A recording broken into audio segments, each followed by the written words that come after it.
জয় শ্রী মহাকাল। ভারতবর্ষের হৃদয় মধ্যপ্রদেশ, আর মধ্যপ্রদেশের আত্মা হল মহাকালের নগর উজ্জয়িন, যার পৌরাণিক নাম অবন্তিকা নগরী। এখানে সময়ও বাবা মহাকালের অনুমতি ছাড়া এগোয় না। মোক্ষদায়িনী মা শিপ্রা নদীর তীরে অবস্থিত এই উজ্জয়িন নগরীর সেনাপতি হলেন কাল ভৈরব। এখানে শিক্ষালাভ করেছিলেন স্বয়ং ভগবান শ্রীকৃষ্ণ। মায়ের 51 সতীপীঠের 2টি এখানে অবস্থিত। কোনো রাজা মন্ত্রী এখানে কখনো রাত কাটান না, কারণ এখানকার রাজা আর কেউ নন, দ্বাদশ জ্যোতির্লিঙ্গের অন্যতম স্বয়ং বাবা মহাকাল। তো চলুন এই ভিডিওর মাধ্যমে আজকে ঘুরে দেখব মহাকাল নগরী উজ্জয়িন এবং এখানকার পৌরাণিক ও ধার্মিক মাহাত্ম্যপূর্ণ স্থান।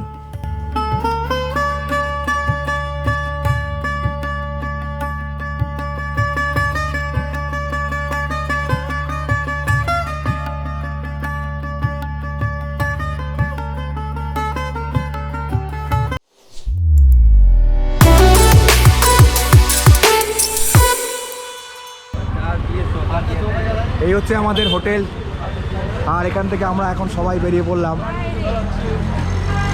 শিপ্রা নদীতে চান করব বলে। মনো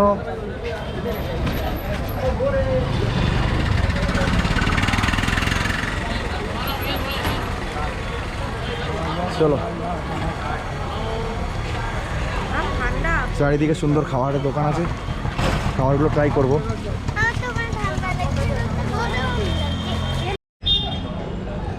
এই রাস্তাটা হচ্ছে 24 খাম্বা মার্গ বলে। 24 খাম্বা মার্গ, এটা সোজা চলে গেলে আমাদের পড়বে রামঘাট। এখানে তো গলাটা কালকের থেকে একটু ঠিক আছে, এখন মোটামুটি কথা বলতে পারছি। কালকে যেমন কথাই বলতে পারছিলাম না।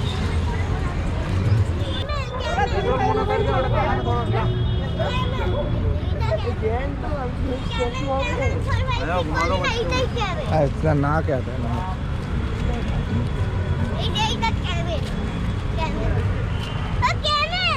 হ্যাঁ, ক্যামেল। আচ্ছা,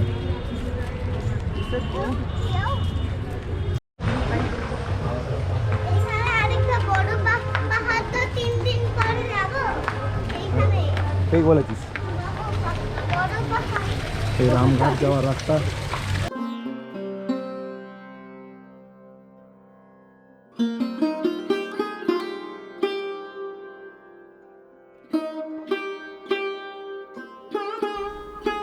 রামঘাট মা শিপ্রা নদীর তীরে অবস্থিত এই রামঘাট পৌরাণিকভাবে খুবই মাহাত্ম্যপূর্ণ একটি তীর্থস্থান।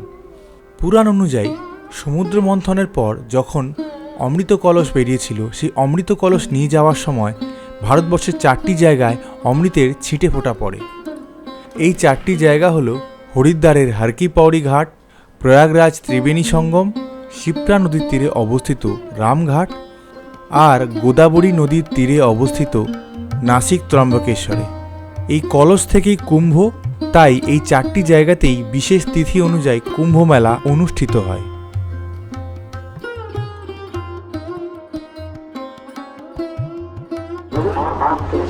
আমরা এখন এই জলে নামবো, আপনারটা মিলে জলে নামি। আর কি নাম না, আস্তে আস্তে নাম।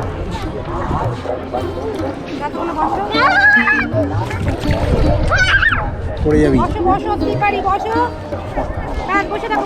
বসো এখানে, এখানটা বসো, এখানটা বসো। এই হ্যাঁ, ওখানটাই বসো।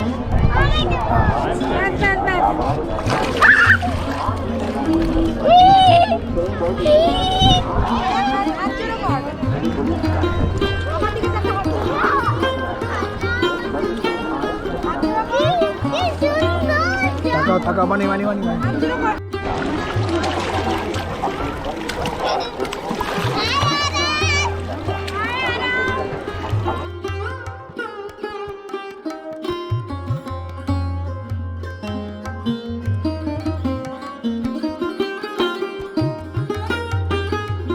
মোক্ষদায়িনী মা শিপ্রা নদীর জলে স্নান করে মন প্রাণ জুড়িয়ে গেল। অনেকে যারা মহাকালে আসেন তারা আগেই মহাকাল মন্দির দর্শন করে ফেলেন, কিন্তু আমরা আগেই ঠিক করে এসেছিলাম যে প্রথমে শিপ্রা নদীতে চান করব, তারপরে কাল ভৈরব দর্শন করব, কেননা কালভৈরব হচ্ছে উজ্জয়িনের সেনাপতি, তার আদেশ নিয়ে তবেই আমরা মহাকাল দর্শন করতে যাব। স্নান সেরে আমরা হোটেলে চলে গেলাম। এইবার আমরা রওনা হব কালভৈরব সহ 6টি স্থান দর্শন করতে। এর জন্য একটা অটোকে আমরা বলে রেখেছিলাম, অটোওয়ালা 500 টাকায় রাজি হয়েছিল।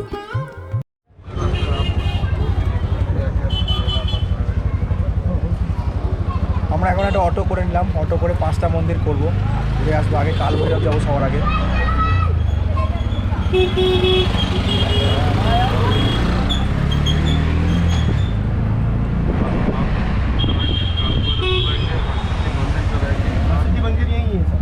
এই হচ্ছে মাতা 24 খাম্বা মন্দির। এর নামেই আমাদের রাস্তার নাম 24 খাম্বা মার্গ। আমরা যখন উজ্জয়িনে পৌঁছাই তখন হোলি চলছিল।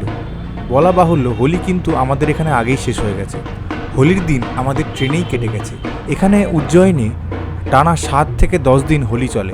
খেলবি চলে যা।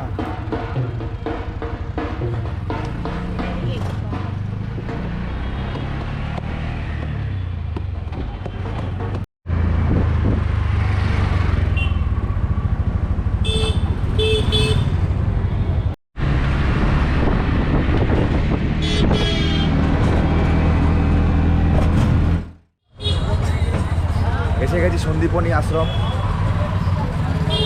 ভগবান শ্রীকৃষ্ণ তার বাল্যকালের বন্ধু সুদামা এবং তার সাথে বলরামের সাথে এখানে শিক্ষা লাভ করেছিলেন শ্রীকৃষ্ণ। যে 16 কলা হয়, 16 কলার শিক্ষা এখানেই পেয়েছিলেন।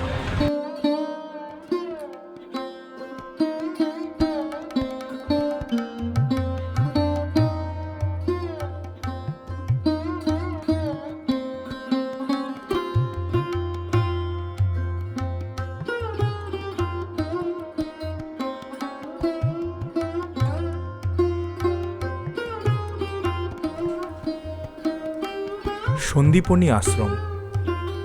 ভগবান শ্রীকৃষ্ণ তার বাল্যকালের বন্ধু সুদামা ও বলরামকে নিয়ে এইখানে গুরু সান্দীপনীর কাছে শিক্ষা লাভ করেছিলেন।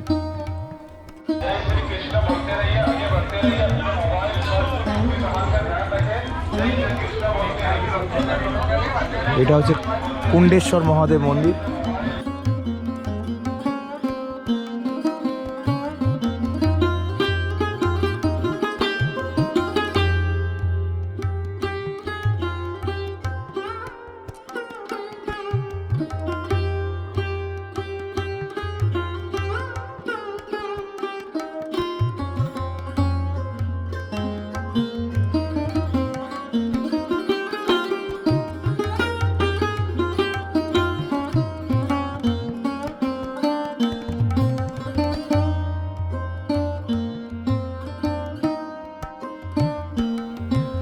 এই হচ্ছে মহর্ষি সান্দীপনী মহাপ্রভুর বিগ্রহ। এখানে ভগবান শ্রীকৃষ্ণের বাল্যরূপেরও দর্শন হয়। তার কারণ এখানে যখন শ্রীকৃষ্ণ এসেছিলেন তার বয়স ছিল মাত্র 11 বছর 7 দিন।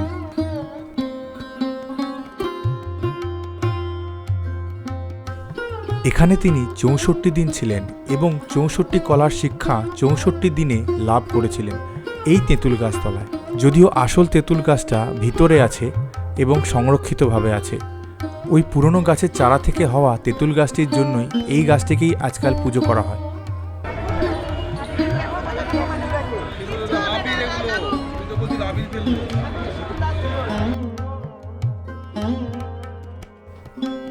ভগবান শঙ্কর তার শিক্ষালাভ দেখার জন্য এখানে স্বয়ম্ভু প্রকট হয়েছিলেন সর্বেশ্বর মহাদেব রূপে।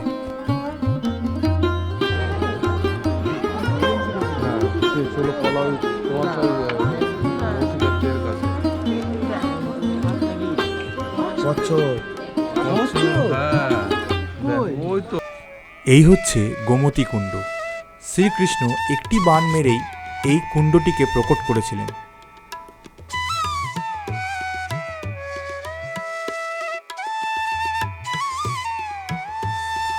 তিনি যা যা শিক্ষা লাভ করেছিলেন তার মুহূর্তগুলো এবং সেই শিক্ষাগুলো এইখানে বর্ণিত আছে দেওয়ালে।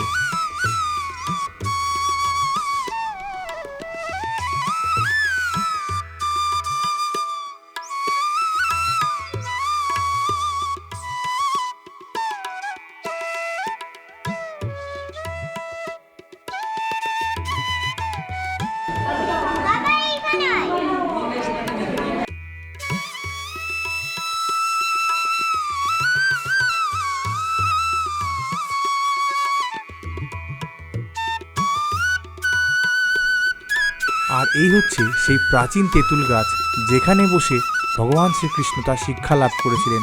এই স্থানটিকে এখন বাঁধিয়ে রাখা আছে এবং এখানে তার আসন পেতে পুজো করা হয়।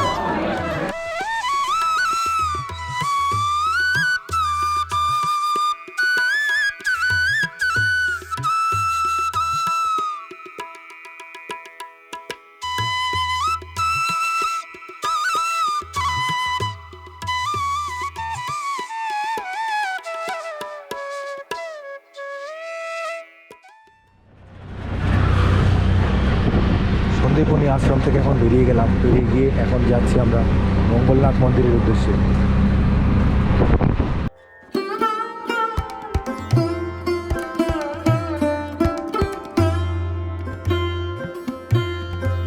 जिस मंदिर पे आए हो मंगलनाथ मंदिर है। पूरे भारत पूरे विश्व में एक ही मंदिर है।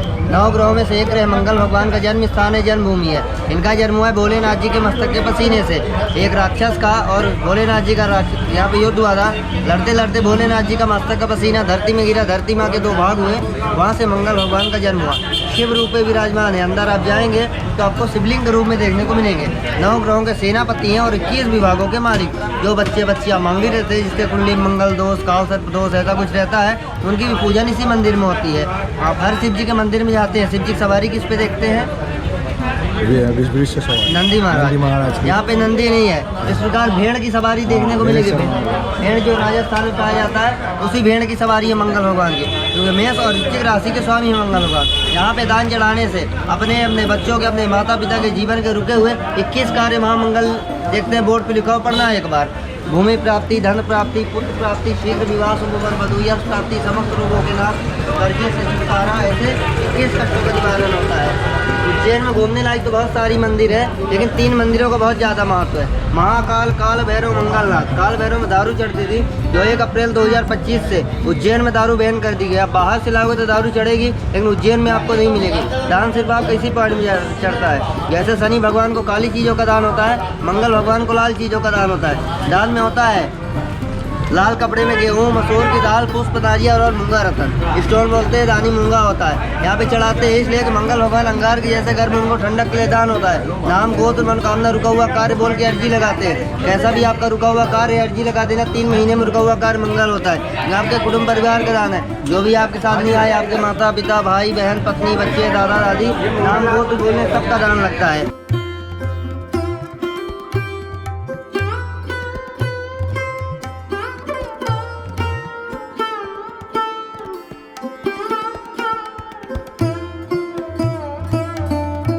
মৎস্য পুরাণ অনুযায়ী মঙ্গলনাথ মন্দিরকে পৃথিবীর কেন্দ্র হিসাবে ধরা হয়। কর্কট ক্রান্তি রেখাও মঙ্গলনাথ মন্দিরের ওপর দিয়ে গেছে।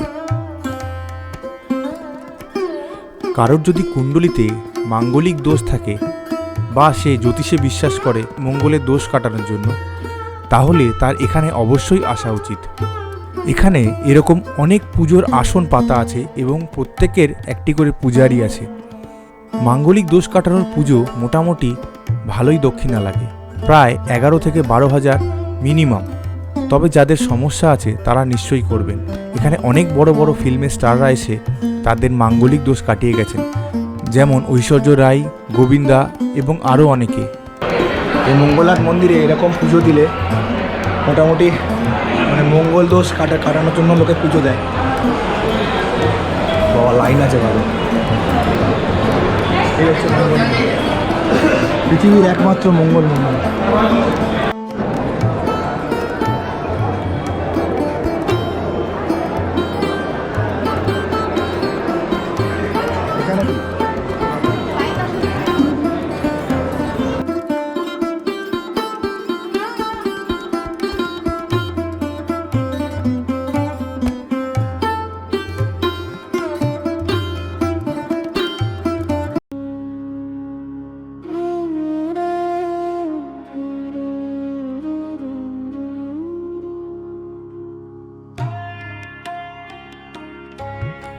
পৃথিবীর একমাত্র মঙ্গল গ্রহকে উৎসর্গ করা মন্দির মঙ্গলনাথ।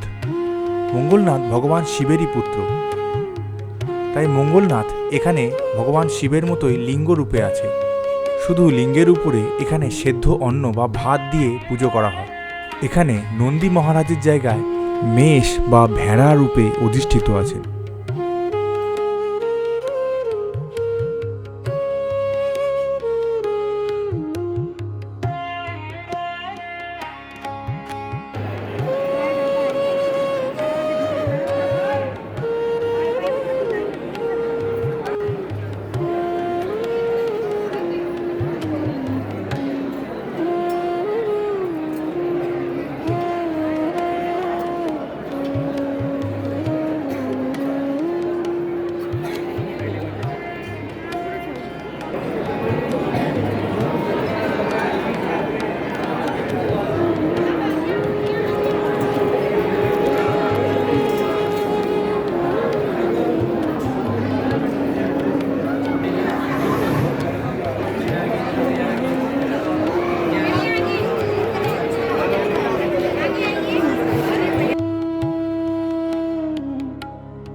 মঙ্গলনাথ মন্দিরে এখন সুন্দরভাবে পুজো দিলাম। পুজো দিয়ে এখন বেরিয়ে যাচ্ছি। অনেকক্ষণ লাগলো পুজো দিতে, ভিড়ও অনেক ভালো। এই হচ্ছে মঙ্গলনাথ মন্দির, গলায় মালাটা মন্দির থেকে দিয়েছে আর কি। খুব ভালো এখানে লাগলো পুজো দিতে, এক অদ্ভুত ধরনের দর্শন এটা। এই হচ্ছে সেই সিদ্ধবট মন্দির, এই তো শিপ্রা নদী ওইখানে আছে দিন।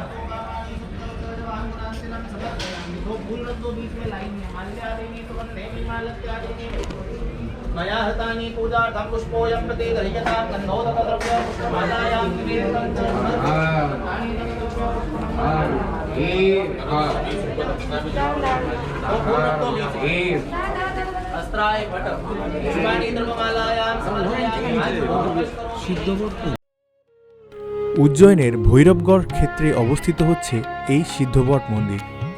স্কন্দপুরাণ অনুসারে দেব সেনাপতি কার্তিক তারকাসুর বধ করেছিল।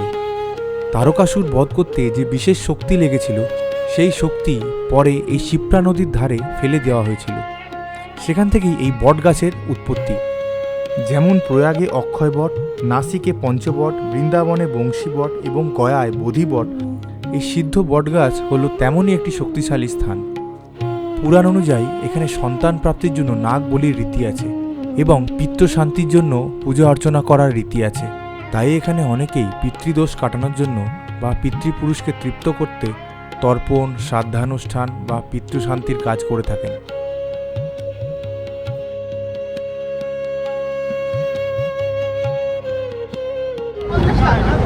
আমরা এসে গেছি এখন কাল ভৈরব। জয় কাল ভৈরব কি জয়।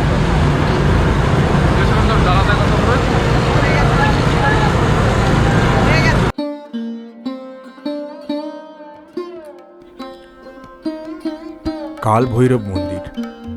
বাবা কাল ভৈরব হল গোটা উজ্জয়িনের ক্ষেত্রপাল বা সেনাপতি বা রক্ষাকর্তা। এনার অনুমতি ছাড়া উজ্জয়িন দর্শন অসম্পূর্ণ থেকে যাবে।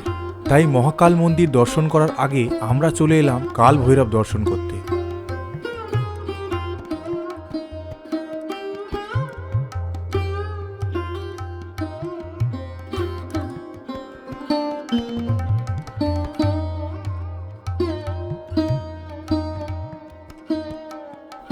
মন্দিরের বাইরে 50 টাকা থেকে শুরু করে বিভিন্ন দামের ডালা পাওয়া যাচ্ছে। কাল ভৈরব যেহেতু তামসিক রূপে পূজিত হন, তাই তার পূজার জন্য দেওয়া হয় কারণবাড়ি বা মদিরা। এ এক অলৌকিক রহস্য যা আজ অবধি কেউ সমাধান করতে পারেনি। ব্রিটিশরা পর্যন্ত চেষ্টা করেছিল খুঁজে বার করার যে এত মদিরা যায় কোথায় আসলে। কোনো ড্রেন নেই, কিছু নেই, কোনো নিষ্কাশি ব্যবস্থা নেই, কোথায় যায় আদতে, কিন্তু তারা পারেনি। যদিও গোটা উজ্জয়িনে মদিরা পুরোপুরি ব্যান করে দেওয়া হয়েছে, তাও যেসব ভক্তরা জানে বাইরে থেকে আসছে, তারা সঙ্গে করে নিয়েই আসে। আমরা জানতাম না, তাই নিয়ে যেতে পারিনি। যদিও মন্দিরের পূজারীর সাথে কথা বলে জানতে পারলাম যে মদিরা সবাই দেয় না। যারা মদিরা নিজের থেকে ছাড়াতে চায়, তারাই একমাত্র মদিরা দেওয়া উচিত। কাল ভৈরব তো মহাদেবীর রূপ, তিনি আমাদের মধ্যে থাকা বিষকে হরণ করে নেবেন। কাল ভৈরবকে মদিরা চড়ালে তাকে প্রতিজ্ঞা করতে হবে সে জীবনের মতো আর কোনোদিন মদিরা ছোবে না। যাই হোক, প্রচুর ভিড় থাকা সত্ত্বেও অনেকক্ষণ লাইন দিয়ে আমরা কাল ভৈরবের দর্শন পেলাম এবং দেখলাম কাল ভৈরব কী করে তার মদিরা সেবন করছেন।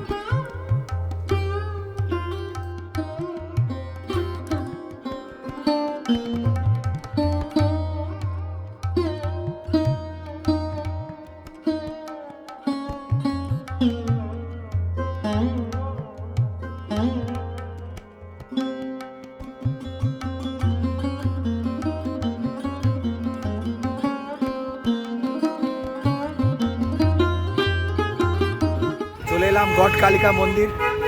কাল ভৈরবের প্রচণ্ড ভিড় হয়েছে, বাপরে বাপ।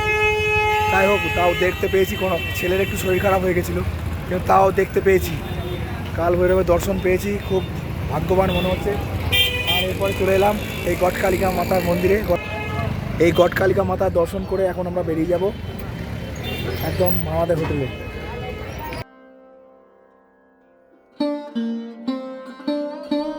মাতা গডকালিকা হল দেবী কালীরই এক রূপ। মায়ের 51 সতীপীঠের মধ্যে অন্যতম হচ্ছে এইটি, কারণ এখানে মায়ের উপরের ঠোঁট পড়েছিল। দেবীর এই প্রাচীন মন্দিরেই মহান কবি কালিদাস তার বিশেষ জ্ঞান অর্জন করেছিল, যার দরুন সে রাজা বিক্রমাদিত্যের নবরত্ন সভার সদস্য হয়েছিল। মনোকামনা পূরণের জন্য মানুষ এই দ্বীপস্তম্ভগুলির মধ্যে পয়সা চিপকান।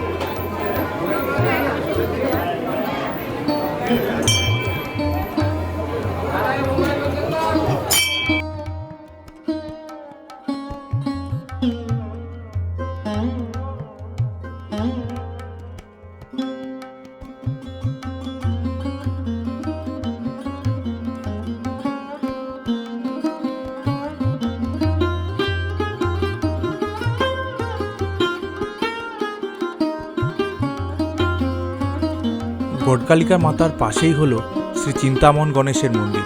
ভগবান রাম তার বনবাসের দরুন শিপ্রা নদীর ধারে এসেছিলেন, তখনই তিনি এই গণেশ মন্দির প্রতিস্থাপন করেছিলেন।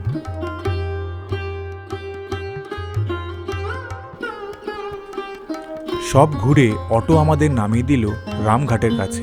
সকাল থেকে না খেয়ে ঘুরে বেশ খিদে পেয়ে গেছিল। মধ্যপ্রদেশের বিখ্যাত খাওয়া পোহা, জালেবি আর কচুরি খাওয়ার জন্য আমরা রামঘাটের ধারের এই দোকানটিতে এসে পৌঁছালাম। পোহা আর কিছুই না, আমরা যেটা বাঙালিরা চিড়ের পোলাও হিসাবে খাই, কিন্তু এরা এখানে একটু ভিন্ন স্বাদে বানায়। বেশ ধনেপাতা, ঝুরি ভাজা, গাঠিয়া দিয়ে এরা বানায়, দারুণ খেতে হয়। কেমন কচুরি?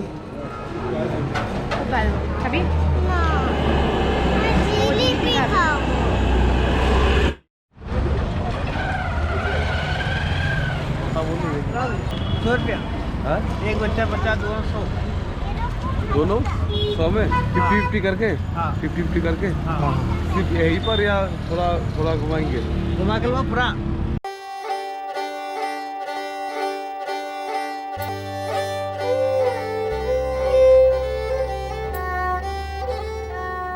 এসে থেকেই ছেলে করেছিল উট চড়ার বায়না, তাই ছেলের স্বাদটাও মিটিয়ে দিলাম। দুই ভাই মিলে উট চড়ে দারুণ মজা পাচ্ছিল। এই চলেছে উট, উট চলেছে খুব।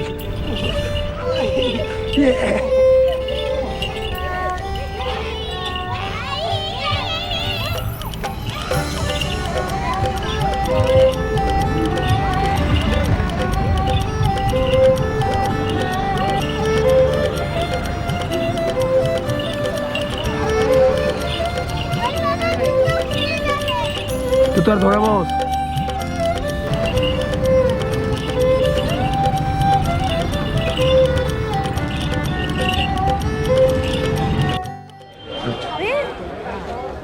আমরা সমস্তটা ঘুরে এসে এবার আমরা এই রাস্তা দিয়ে বেরিয়ে পড়লাম। ওই হচ্ছে আমাদের হোটেল সোজা হরি, আর এইখান থেকে আমরা আবার বেরিয়ে যাচ্ছি। এই রাস্তাটা একটু ভিআইপি মার্গ, ভিআইপি গেটের এন্ট্রি বলে এটাকে। आगे ये बरगद का पेड़ है यहाँ पे। এখানে সুন্দর পার্ক আছে।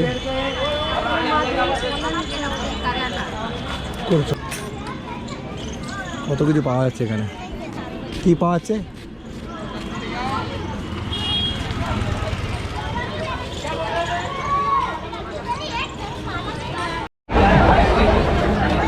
এই হচ্ছে শ্রী বড়া গণেশজি, একদম মন্দিরের পেছনে উত্তর দিকে অবস্থিত হচ্ছে বড়া গণেশজি মন্দির।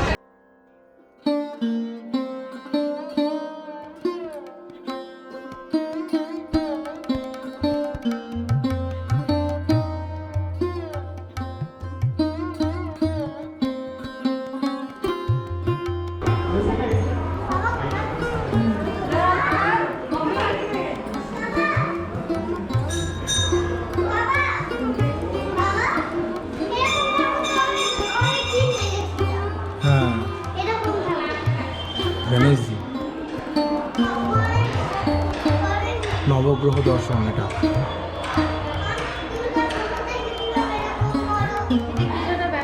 হ্যাঁ, নবগ্রহ এটা পঞ্চমুখী চিন্তামণি হনুমান, চিন্তামণি হনুমান।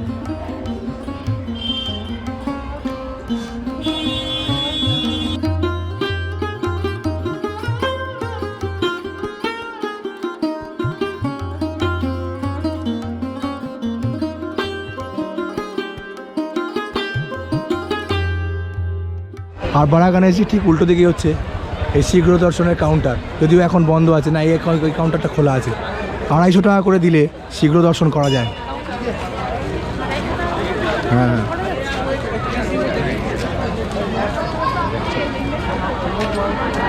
আর এই দিকে হচ্ছে জেনারেল এন্ট্রি।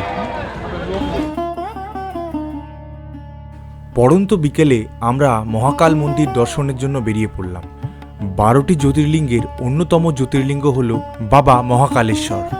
কাল অর্থাৎ সময় যার ইশারায় চলে সেই হচ্ছে মহাকাল। তার অনুমতি ছাড়া এখানে সময়ও এগোয় না। ভারতের একমাত্র দক্ষিণমুখী জ্যোতির্লিঙ্গ হচ্ছে এই মহাকালেশ্বর। দক্ষিণ দিক হল যমরাজের দিক, অর্থাৎ মৃত্যুর দিক। তাই শুধুমাত্র কালের কাল মহাকালের দর্শনেই মানুষ মৃত্যু ভয় থেকে মুক্তি পেতে পারে।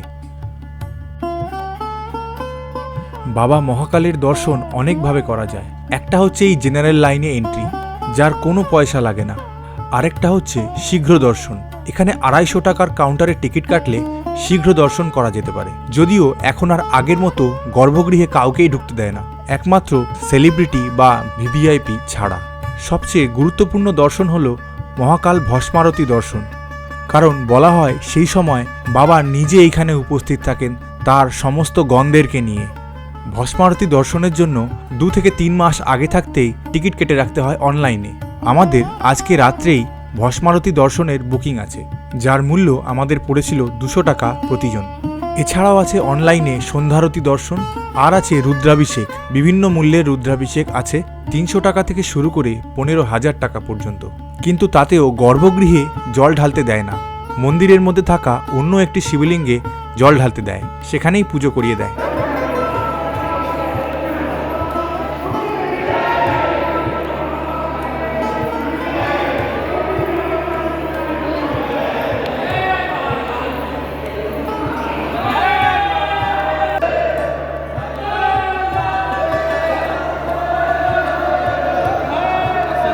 এটা শীঘ্র দর্শন যাচ্ছে না, এটা শীঘ্র দর্শন যাচ্ছে।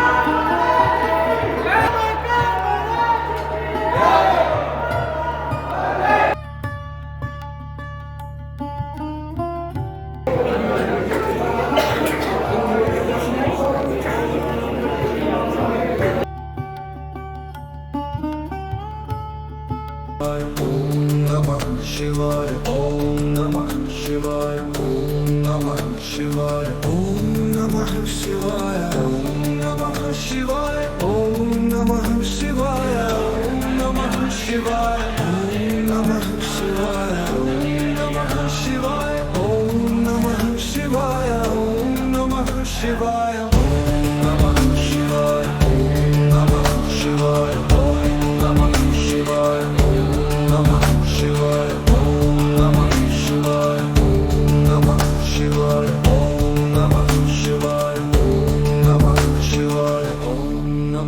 Shivaya, Om Namah Shivaya.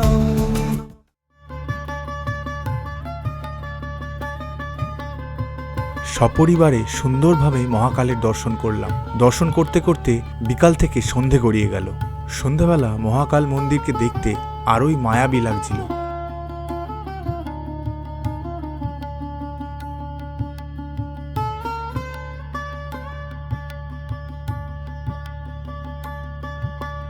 এবার আমরা পুরো মহাকাল লোক বা মহাকাল করিডোর ভালো করে ঘুরে দেখব।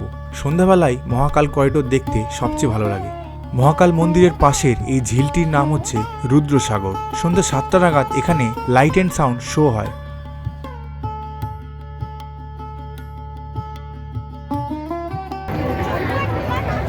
এই হচ্ছে মহাকালের এন্ট্রি গেট।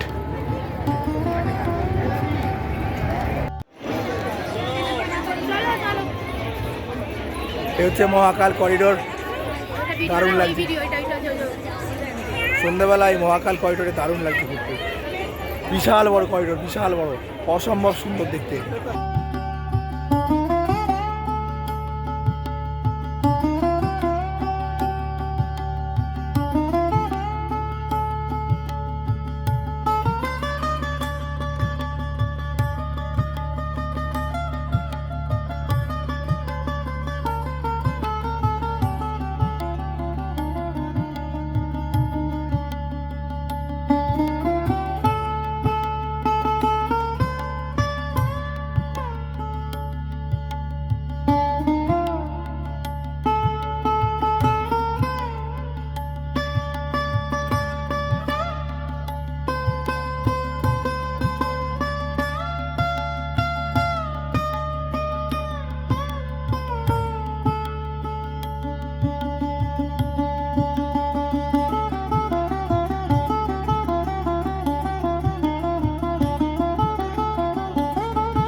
আমরা সন্ধ্যাবেলা এখন চলে এসেছি হরসিদ্ধি মাতা মন্দিরে।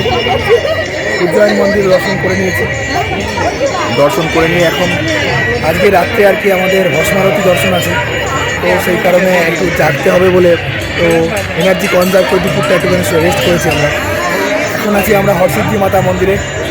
দারুণ এখানে হোলি খেলা হলো, প্লাস আরতি হলো, দারুণ সুন্দর। আজকে হোলি সেলিব্রেট হলো এখানে।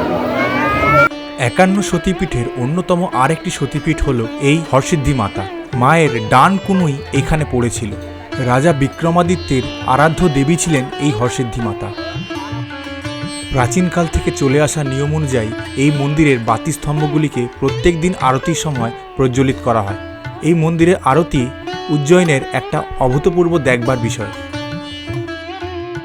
স্কন্দপুরাণ অনুসারে চণ্ড আর প্রচণ্ড নামের দুই অসুর সারা পৃথিবীতে প্রবল তাণ্ডব করে বেড়াচ্ছিল।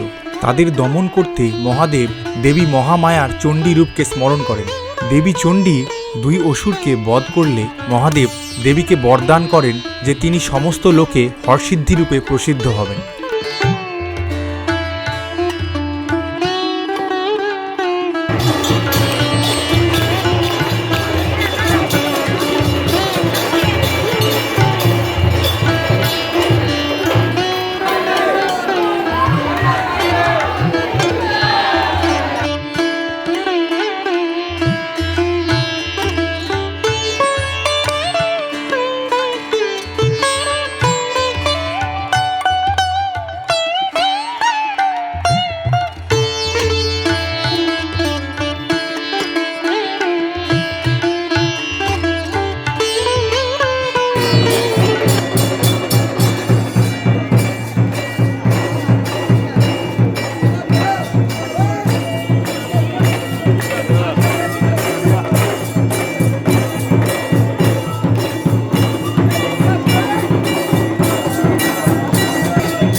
ফুচকা দেবে এখানে 20 টাকায় 6টা করে বলছে, এরা বলে বাতাসা।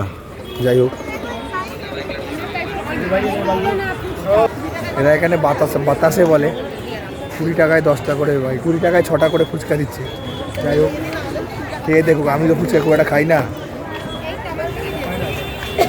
এরা খেয়ে দেখুক কেমন লাগছে।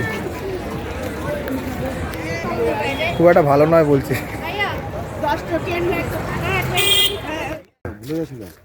সবাই এসো, রাত্রির বাজে প্রায় 1:18 বাজে এখন। আমরা বেরিয়ে পড়লাম ভস্ম আরতি দেখবো বলে।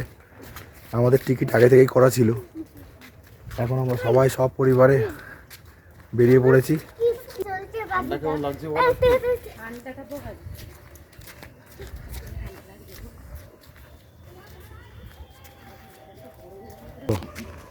এখন 1:20 প্রায় হয়ে গেল।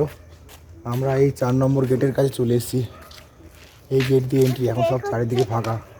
আমাদের টাইমিং দেওয়া আছে 2:30, কিন্তু এখন যাই দেখি। ভস্মারতি এন্ট্রি গেট অনেকগুলো আছে, অবন্তিকা, মানসরোবর এবং আরও অনেকগুলো গেট আছে। তো আমাদের গেট ছিল মানসরোবর গেট, যেটা হচ্ছে মেন গেট, যা এখান থেকে প্রায় 1.5 কিলোমিটার দূরে। তাই আমরা একটা টোটো করে নিলাম। টিকিট অনুযায়ী আমাদেরকে সময় দিয়েছিল রাত্রি 2:30-এর সময়। এই হচ্ছে অত্যন্ত ভব্য মানসরোবর গেট। এখান থেকেই আসলে মহাকাল করিডোরের রাস্তাটা যায়। এন্ট্রির সময় টিকিট আর আধার কার্ড একসাথে রাখতে হবে। প্রায় 4 বার এই টিকিট চেক হবে। খুব সুন্দর ভব্য গেট একদম। এটাই মনে হয় মেন গেট, মহাকাল এন্ট্রি। হ্যাঁ, ওই দূরে দেখা যাচ্ছে মহাকাল।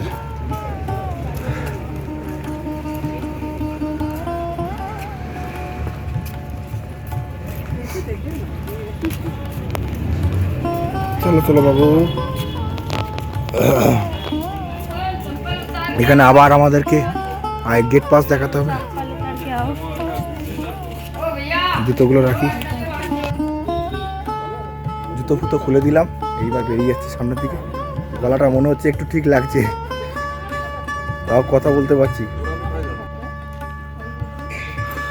দারুণ কারুকার্য এখানে, এত সুন্দর জায়গা। কিন্তু আগে ভাগে যেতে হবে, লাইন দিতে হবে। হরসিদ্ধি মাতা, গটকালিকার দেখে এলাম। এইটা গটকালিকা দেখে, গটকালিকায় কালিকার জীব আছে।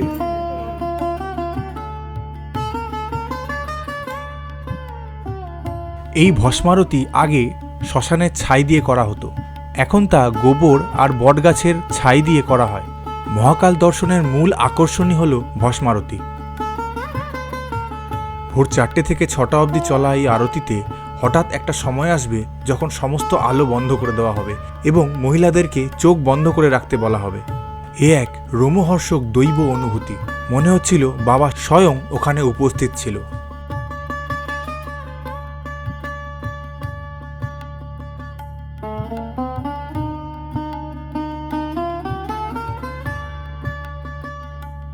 এখন 6:08 বাজে, আর আমরা এখন ভস্মারতি দেখে বেরিয়ে গেলাম। জীবনের এক অপূর্ব অভিজ্ঞতা। এই অভিজ্ঞতা বলে বোঝানোর মতো নয়। 1:14 ঢুকেছি, আমরা বেরিয়েছিলাম, এখন 6টা বাজে। প্রচুর লাইন, প্রচুর ওয়েটিং করতে করতে আমাদেরকে 4:30 ঢুকিয়েছে ভেতরে। তারপর থেকে বসে গেছে, তারপর থেকে দেখে। তবে হ্যাঁ, চোখ জুড়িয়ে গেছে, মন জুড়িয়ে গেছে। এত সুন্দর দর্শন হয়েছে। প্রচুর ভিড় ভেতরে, বসার জন্য একটু সমস্যা হয়। আবার আমরা ওই 4 নম্বর গেট দিয়ে বেরিয়ে যেতে পারতাম, কিন্তু আমাদের চটিটা এখানে রয়ে গেছে। চটির জন্য আবার এই দিকে আসতে হচ্ছে।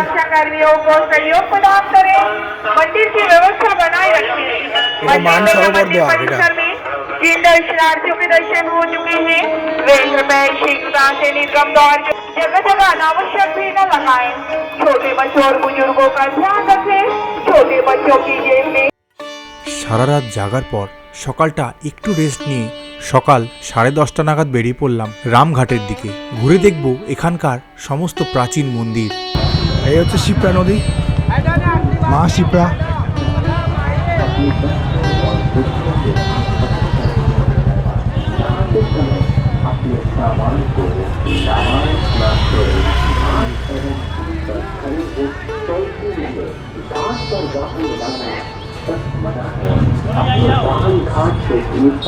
काशी विश्वनाथ महादेव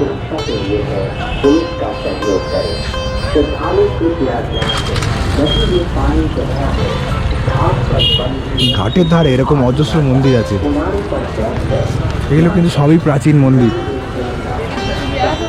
এগুলো সবই প্রাচীন মন্দির, প্রাচীন শিল্পকলায় তৈরি। শিপ্রা গঙ্গা মাতা মন্দির,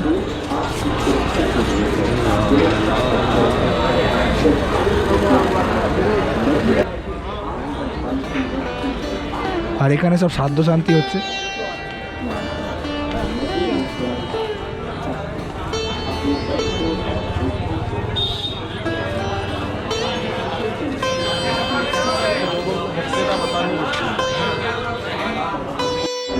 পুরো বেনারসের ভাই, পুরো একদম বেনারস টাইপেরই। এখানে সাধ্য শান্তি সব কিছু হচ্ছে। আর এখানে আরেকটা মন্দির আছে, শ্রী টুটেশ্বর মহাদেব, অতি প্রাচীন শ্রী ধর্মরাজ বাবা। এই তো চিত্রগুপ্ত মন্দির, এই তো তুমি যেটা বলছিলে চিত্রগুপ্ত মন্দির, এই হচ্ছে চিত্রগুপ্ত মন্দির।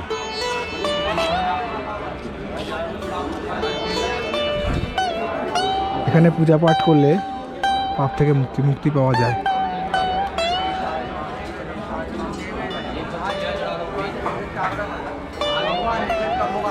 সবাই এখানে ওই পুজোই করছে মোটামুটি, যে যা পাপ কর্ম আছে, দুষ্কর্ম আছে, যদি চিত্রগুপ্তের খাতা থেকে মুছে দেওয়া যায়। যমরাজ, এখানে যমরাজ দক্ষিণ দিকে, পুরো কাশি, একদম পুরো কাশির মতোই। এই নৃসিংহ ঘাট, এটা নৃসিংহ ঘাট, শ্রী সম্যমেশ্বর মহাদেব মন্দির উপরে। বাবা, এটা কি মন্দির গো? পরে জানতে পারলাম ওইটা হচ্ছে গুরুদ্বারা শ্রী গুরু নানক ঘাট সাহেব।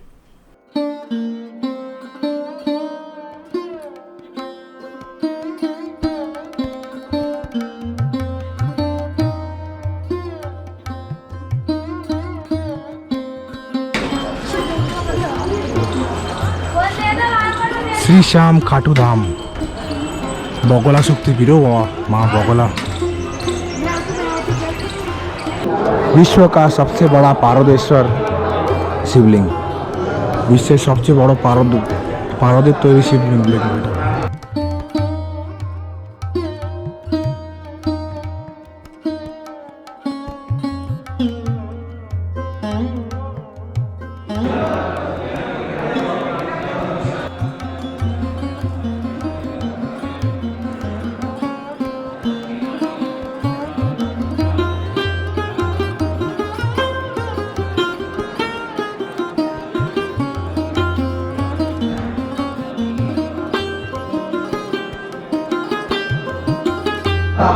এই হচ্ছে পারদেশ্বর মহাদেব।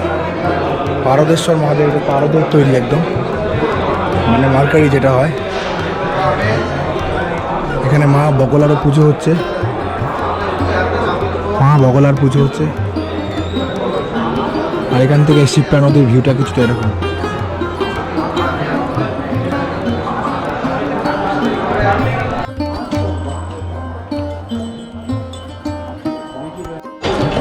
শিবটা গৌ সেবা করছে।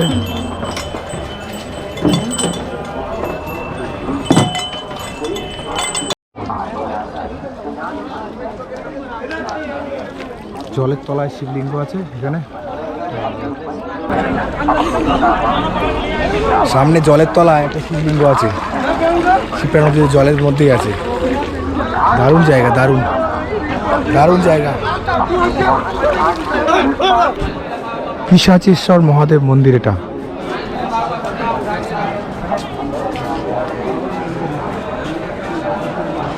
ওই মহাদেব,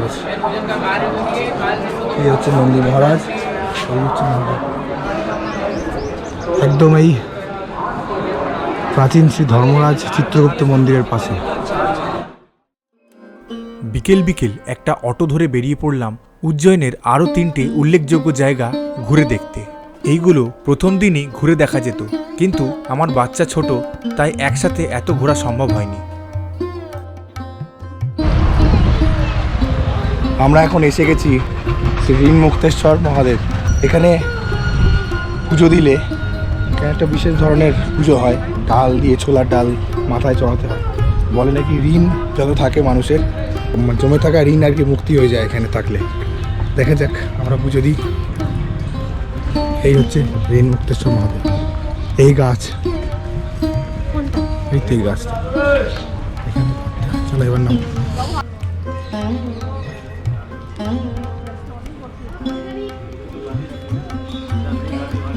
এই এখান থেকে নিতে হবে এটা।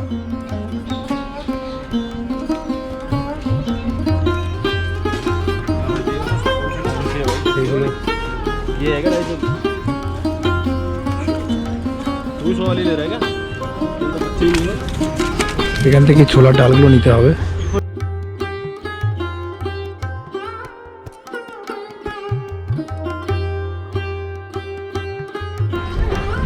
এই হচ্ছে এখানকার প্রসাদ।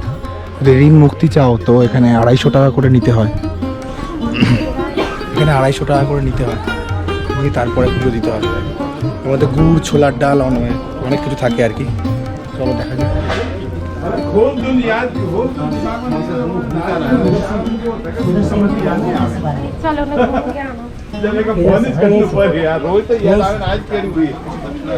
শিপ্রা নদীর ধারে অবস্থিত এই হচ্ছে ভারতের একমাত্র ঋণ মুক্তেশ্বর মহাদেব মন্দির।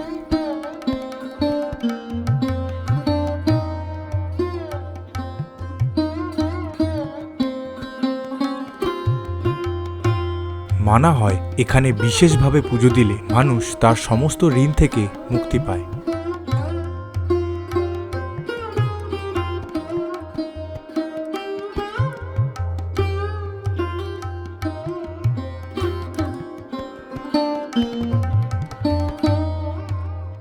ঋণ মুক্তেশ্বর দেখে এখন এসে গেছি ঋষি ভর্তরীর গুহা। এই হচ্ছে ঋষি ভর্তরীর গুহা। পড়ে যাবি, এখানে পারবি না, হাঁপিয়ে যাবি। না না, হাঁপিয়ে যাবি এখানে। এই শিপ্রা নদীর ধারেই অবস্থিত, দুটোই শিপ্রা নদীর ধারে। সামনেই হচ্ছে যেটা দেখে এলাম সেটা হচ্ছে ঋণ মুক্তেশ্বর মহাদেব, আর এই হচ্ছে একটু ওপর দিকে চড়াই করতে হবে। এই রাস্তা দিয়ে উঠে এলাম, আর এইখানে মন্দির আছে, এখানে জুতোটা রেখে দেবো। এই হচ্ছে গুহার প্রবেশদ্বার।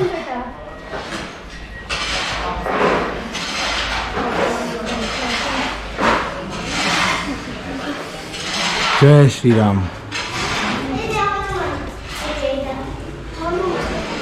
জয় জয় শ্রীরাম, জয় জয় শ্রীরাম। মনে বলে দাও। হ্যাঁ হ্যাঁ, কাল ভৈরব, ভৈরব।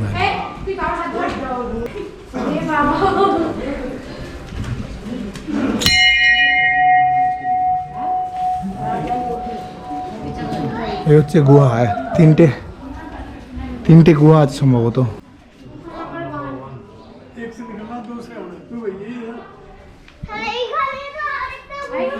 এটা হচ্ছে গুহা নম্বর 1।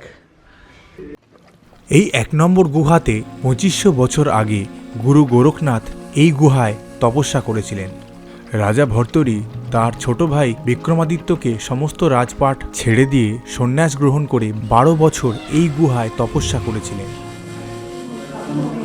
খুব সাবধান, দেখুন দারুণ রাস্তা।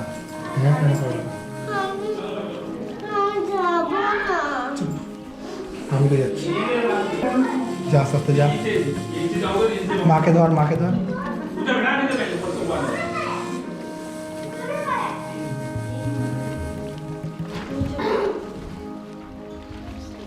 सर बचा गया ना भैया। ঠিক আছে, चलो अब चलो। অনেক নিচু হয়ে ঢুকতে হবে এখানে। তপস্থলী, এখানেই মনে হয় তপস্থলী। 12 বছর ঋষি ভর্তরির তপস্যায় দেবরাজ ইন্দ্র ভয় পেয়ে গেছিলেন। তার তপস্যা ভঙ্গ করার জন্য সে একটি পাথর ছুঁড়ে মেরেছিলেন, যা ঋষি ভর্তরি খুব অনায়াসেই যোগ বলে আটকে দিয়েছিলেন। তিনি যে ধুনি জেলে গুহার ছাদের উপর হাত রেখে তপস্যা করেছিলেন, তার জন্য গুহার ছাদে তার আঙুলের ছাপ এখনো রয়েছে। এই যে মাথাটা, এইটা এক হাত দিয়ে ধরেছিল উনি। এক হাতে এই বাজ ফেলে এইটা ভেঙে দিয়েছিল। এইখানে তপস্যা করে ঋষি ভর্তরি, তার খড়ম পড়ে আছে এখানে। খড়ম এখানে তপস্যা করতে ওই তো ওখানে আছে খড়ম। 12 বছর এখানে তপস্যা করেছিলেন।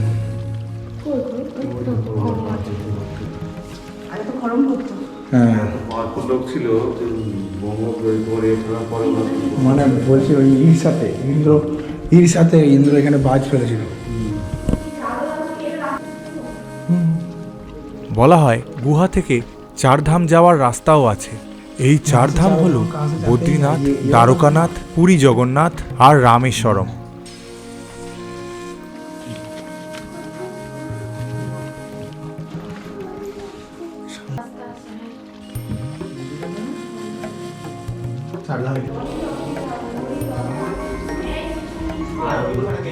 वो किसी असुविधा होना मत कुछ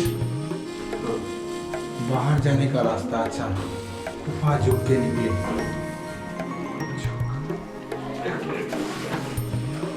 चलो এই যেখান থেকে এরকম রাস্তা দাঁড়া পরে উঠে যাই।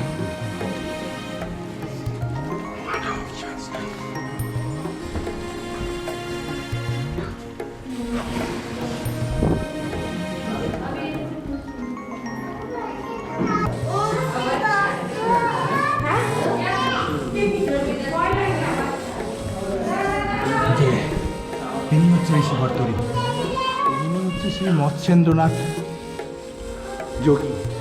এই লেখা আছে মৎস্যেন্দ্রনাথ।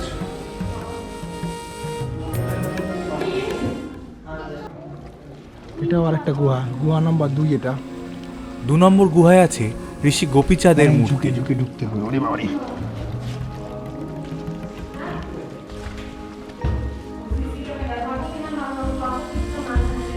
হ্যাঁ ঠিক আছে।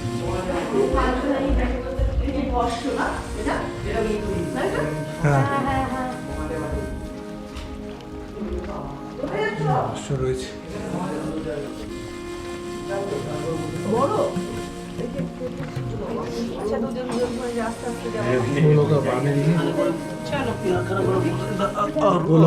মাথায় লেগেছে একজন।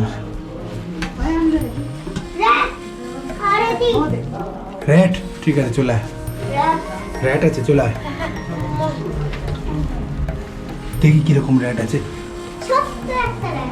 ও বাবলে, ও বাবলে, ছোট্ট র্যাট। জয় শিব শম্ভু। মেন্ডি হাঁপিয়ে গেছিস। এত লাফালে হাঁপাবি না। দারুণ সুন্দর লাগলো জায়গাটা, দারুণ সুন্দর লাগলো। সুন্দর না, 4 ধামে, তার নদীতে 4 ধাম যাওয়া যাবে ওই ভেতর দিয়ে? কিভাবে যাওয়া যাবে? যেত হ্যাঁ। এখানটা বেরবে না কি গো?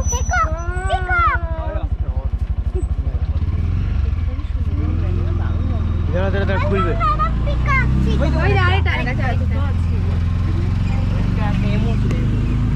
ভর্তরির গুহা দেখে আমরা চলে এলাম বগলামুখী ধাম।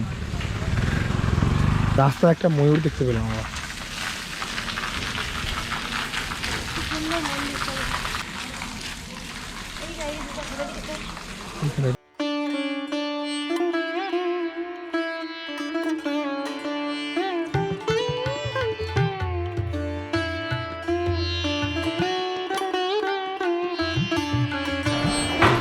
খুব সুন্দর মন্দির।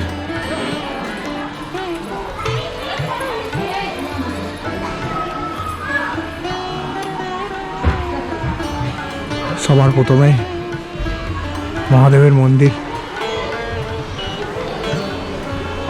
জয় শিব শম্ভু। ওম নমঃ শিবায়, ওম নমঃ শিবায়।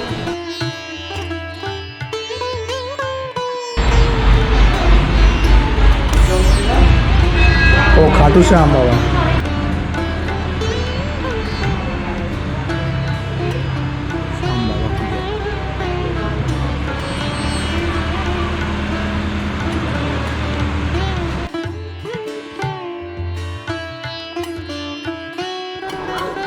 মা বগলামুখী উপর,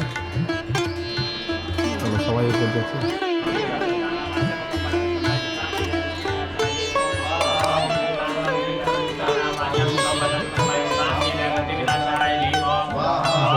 যজ্ঞ করে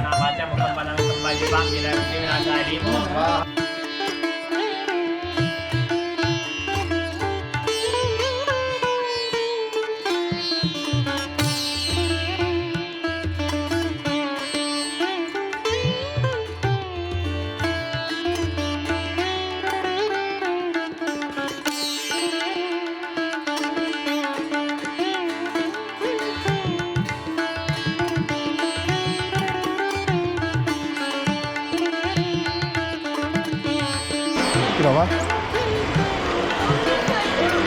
হ্যাঁ, সব ঘুরে বিকেলবেলা চলে এলাম শিপ্রা নদীর তীরে রামঘাটে শিপ্রা আরতি দেখব বলে।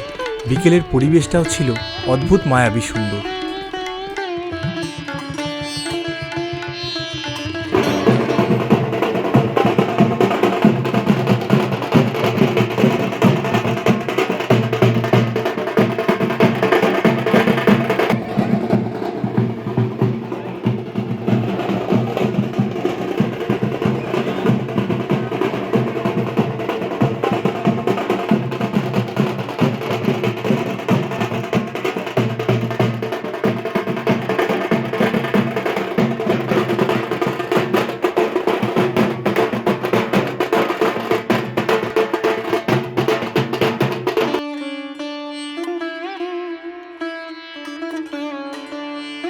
রামঘাটে অসাধারণ সুন্দর আরতি দেখলাম, আর আমরাও শিপ্রা নদীকে একটু আরতি জ্ঞাপন করলাম।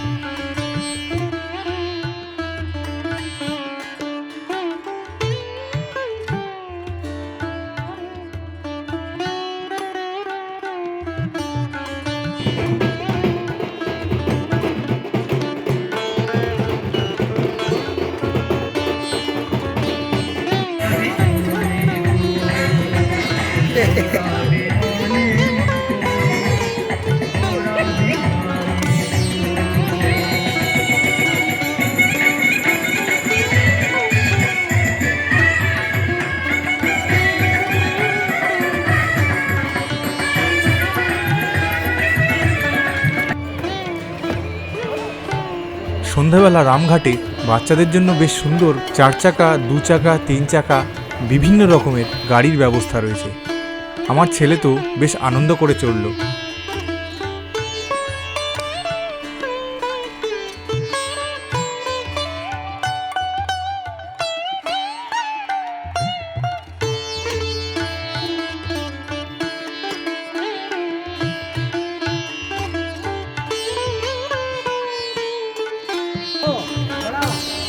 ঘাটের ধারেই বসেছিলেন এই নাগা সন্ন্যাসী মহারাজরা। তারা বেশ ডেকে আমাদেরকে আশীর্বাদ করলেন। তারা কিন্তু কিছু চাননি আমাদের থেকে, উল্টে আমার ছেলেকে আশীর্বাদ স্বরূপ একটা লজেন্স দিলেন। মহারাজরা বসে আছে।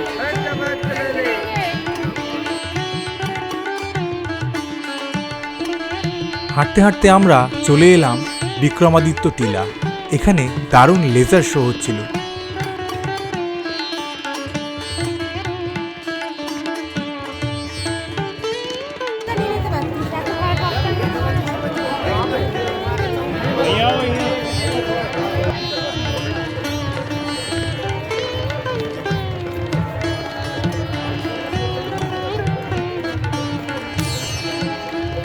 তারপর দেখলাম এখানে একটা প্রোগ্রাম হচ্ছিল, সেখানে আমরা গেলাম। গিয়ে দেখলাম মহাব্রতী সদ্গুরু বিক্রমাদিত্যের গুরুর বার্ষিক অনুষ্ঠান ছিল।